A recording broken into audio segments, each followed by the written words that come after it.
शिवरात्रि की कथा। एक बार पार्वती ने भगवान शिव शंकर से पूछा, ऐसा कौन सा श्रेष्ठ तथा सरल व्रत पूजन है जिससे मृत्यु लोक में प्राणी आपकी कृपा सहज ही प्राप्त कर लेते हैं।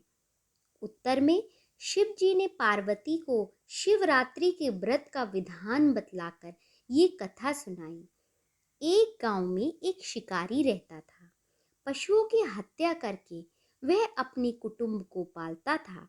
वह एक साहूकार का ऋणी भी था, लेकिन उसका ऋण समय पर ना चुका सका। क्रोधवश साहूकार ने शिकारी को शिव मठ में बंदी बना लिया। संयोग से उस दिन शिवरात्रि थी। शिकारी ध्यान मग्न होकर शिव संबंधी धार्मिक बातें सुनता रहा। चतुर्दशी को उसने शिवरात्रि की कथा भी सुनी। संध्या होते ही साहूकार ने उसे अपने पास बुलाया और ऋण चुकाने के विषय में बात की। शिकारी अगले दिन सारा ऋण लौटा देने का वचन देकर बंधन से छूट गया।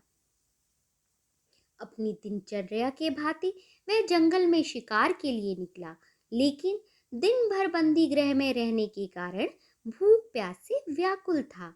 शिकार करने के लिए वह एक तालाब के किनारे बेल वृक्ष पर पड़ाव बनाने लगा। बेल वृक्ष के नीचे शिवलिंग था, जो विल्व पत्रों में ढका हुआ था। शिकारी को उसका पता ही नहीं था। पड़ाव बनाते समय उसने जो टहनियां तोड़ी वे संयोग से शिवलिंग पर गिरी। इस प्रकार दिन भर भूखे प्यासे शिकारी का व्रत भी हो गया और शिवलिंग पर बेलपत्र भी चढ़ गए। एक पहर रात्रि बीत जाने पर एक गर्भिणी मृगी तालाब पर पानी पीने पहुंची।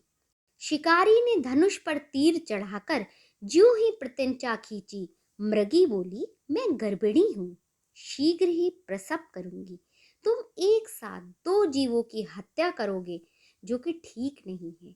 मैं अपने बच्चे को जन्म देकर शीघ्र ही तुम्हारे सामने प्रस्तुत हो जाऊंगी, तब तुम मुझे मार लेना। शिकारी ने प्रत्यंचा ढीली कर दी और मृगी झाड़ियों में लुप्त हो गई। कुछ ही देर बाद एक और मृगी उधर से निकली। शिकारी की प्रसन्नता का ठिकाना ना रहा। समीप आने पर उसने धनुष पर बाण चढ़ाया। तब उसे देख मृगी ने विनम्रता पूर्वक निवेदन किया कि हे पारधी, मैं थोड़ी देर पहले ही ऋतु से निवृत्त हुई हूँ, कामातुर विरहिणी हूँ, अपने प्रिय की खोज में भटक रही हूँ। मैं अपने पति से मिलकर शीघ्र ही तुम्हारे पास आ जाऊंगी। शिकारी ने उसे भी जाने दिया। 2 बार शिकार को खोकर उसका माथा ठनक गया। वह चिंता में पड़ गया कि रात्रि का आखिरी पहर बीता जा रहा है। तब ही एक अन्य मृगी अपने बच्चों के साथ उधर से निकली। शिकारी के लिए वह स्वर्णिम अवसर था। उसने धनुष पर तीर चढ़ाने में देर न लगाई।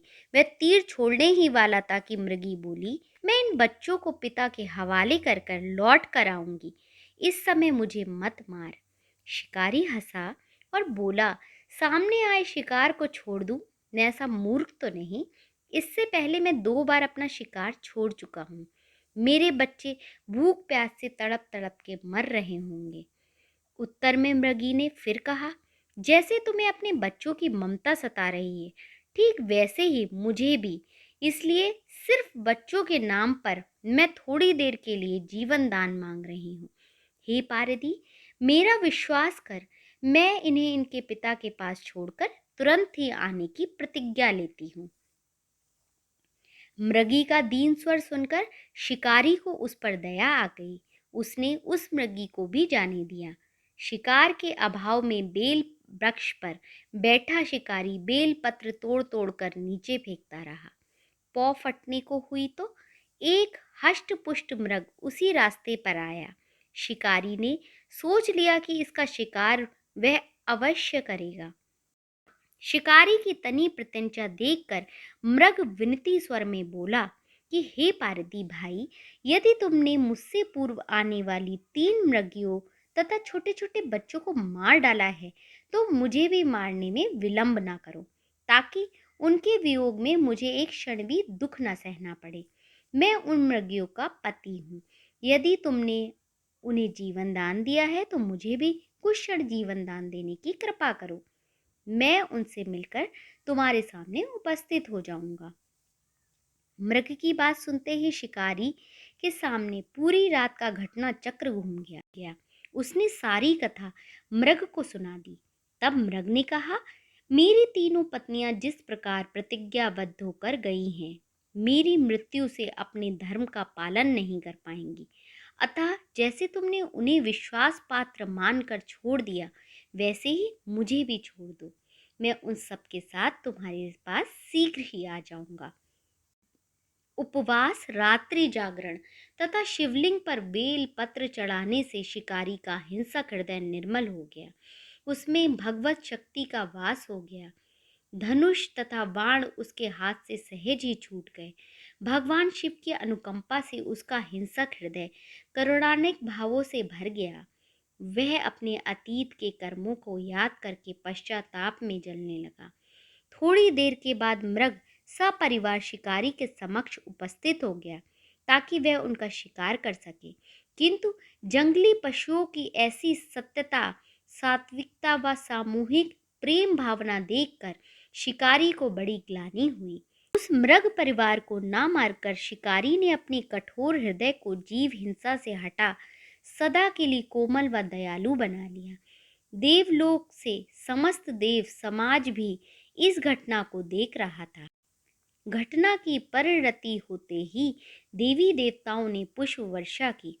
तब शिकारी तथा मृग परिवार मोक्ष को प्राप्त हुए।